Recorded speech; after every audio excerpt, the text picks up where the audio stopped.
अस्सलाम वालेकुम, कैसे हैं आप सब। आज हमारा लेक्चर नंबर 25 है, चैप्टर नंबर 4 का, जिसमें हमारे पास जो सबसे पहला टॉपिक है वो है माइटोकॉन्ड्रिया। अब माइटोकॉन्ड्रिया क्या है, सबसे पहले देख लेते हैं कि mitochondria double membrane bound organelle होता है, जो कि किस में फाउंड होता है, यूकैरियोटिक सेल में। ठीक है। अब ये एक ऑर्गेनेली है, जैसे कि मैंने बोला था कि हर ऑर्गेनेली का अपना अपना फंक्शन है, तो माइटोकॉन्ड्रिया भी एक ऑर्गेनेली है जिसका काम है रिस्पायरेशन करना। अब फंक्शन देख लेते हैं। सबसे पहले जो माइटोकॉन्ड्रिया है इसका फंक्शन है, इसकी 2 लेयर्स होती हैं। ठीक है, डायग्राम देख लें पहले। इसकी 2 लेयर्स होती हैं। जो बाहर वाली लेयर होती है वो आउटर साइड, उसको बोलते हैं आउटर मेम्ब्रेन, और जो इनर लेयर होती है वो स्मूथ, मतलब वो in the form of foldings होती है। फोल्डिंग क्यों होती है, ताकि ज़्यादा सरफेस एरिया प्रोवाइड किया जा सके और बहुत ज़्यादा रिएक्शंस यहाँ पे परफॉर्म हो सकें, इसलिए दिया जाता है। इसकी 2 लेयर्स हैं, outer and inner. Outer smooth है और inner in the form of foldings है।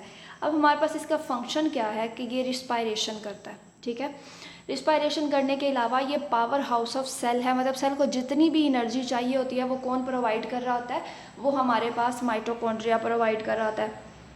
माइटोकॉन्ड्रिया सेल की एनर्जी की बेस पे वेरियस टाइप और वेरियस मतलब इसकी वेरियस शेप्स होती हैं। तो अब जो माइटोकॉन्ड्रिया के पास इसका खुद का डीएनए भी होता है और राइबोसोम्स भी होते हैं। जो the ribosomes of mitochondria are similar to bacterial ribosomes. कहा जाता है कि जो बैक्टीरिया के राइबोसोम्स हैं वो माइटोकॉन्ड्रिया के राइबोसोम्स से मिलते जुलते होते हैं। अब नेक्स्ट हमारे पास है क्लोरोप्लास्ट क्या होता है। तो क्लोरोप्लास्ट क्या है, ये भी डबल मेम्ब्रेन बाउंड ऑर्गेनेली है। ठीक है, ये कहाँ किस में मौजूद होती है, ये प्लांट्स में मौजूद होती है, द टाइप ऑफ प्लास्टिड। अब प्लास्टिड क्या है, प्लास्टिड भी हमारे पास एक ऑर्गेनेली है जो प्लांट्स के अंदर मौजूद होती है। मतलब अब क्लोरोप्लास्ट का फंक्शन क्या है, सबसे पहले हम उसकी शेप देख लेते हैं।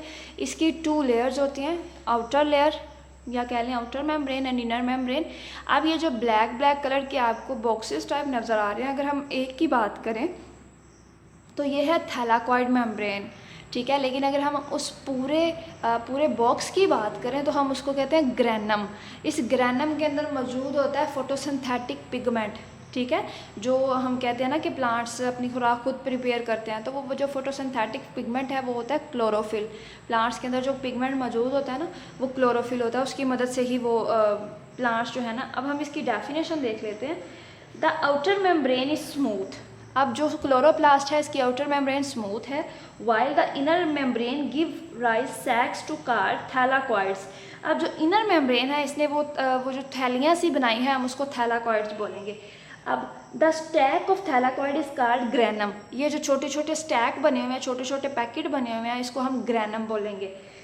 इन grana float in the inner fluid of chloroplast. अब इस सब के अंदर, जैसे हमने कहा था साइटोप्लाज्म है, ये जो साइटोप्लाज्म है वो in the form of stroma है। ठीक है, chloroplast are the site of photosynthesis in eukaryotes, they contain chlorophyll. अब जो क्लोरोप्लास्ट है ये साइट है फोटोसिंथेसिस करने के लिए, मतलब प्लांट्स अपनी जो खुराक प्रिपेयर करते हैं वो सभी प्रोसेसेस यहाँ पे हो रहे होते हैं। अब इसके पास एक ग्रीन पिगमेंट मौजूद है जो किस लिए होता है, ताकि फोटोसिंथेसिस का अमल किया जा सके, ग्लूकोज वगैरह बनाई जा सके। These pigments are present in the thylakoid of grana. अब ये सारी चीज़ें कहाँ पे होती हैं, उस ग्रैना के अंदर मौजूद होती हैं। तो ये था हमारा आज का लेक्चर, जिसमें हमने देखा कि माइटोकॉन्ड्रिया और क्लोरोप्लास्ट दोनों क्या थे, दोनों ही ऑर्गेनेलीज थी, डबल मेम्ब्रेन थी, यूकैरियोटिक सेल्स के अंदर पाई जाती हैं। माइटोकॉन्ड्रिया प्लांट्स के अंदर भी मौजूद होता है और एनिमल्स के अंदर भी मौजूद होता है, जबकि क्लोरोप्लास्ट जो है वो जस्ट प्लांट्स के अंदर मौजूद होता है। अगर हम दोनों के फंक्शन की बात करें तो जो माइटोकॉन्ड्रिया है ये रिस्पायरेशन करता है, as a power house of cell है, जबकि जो क्लोरोप्लास्ट है ये फोटोसिंथेटिक पिगमेंट इसके पास होता है जो इसकी थैलाकॉइड और ग्रैना के अंदर मौजूद होता है, और ये प्लांट्स की फोटोसिंथेसिस में हेल्प करता है। अगर हम इसकी शेप वाइज बात करें तो दोनों की डबल लेयर्स हैं। ठीक है, एक की भी आउटर स्मूथ है, दूसरे की भी आउटर स्मूथ है। इसकी जो इनर है वो फोल्डिंग की फॉर्म में है ताकि रिएक्शन ज़्यादा परफॉर्म हो सके, और इसकी जो इनर है वो आगे चल के थैलाकॉइड मेम्ब्रेन बनाती है। तो ये था हमारा आज का लेक्चर, मैंने एंड पे उसको कंपैरिजन भी कर दिया।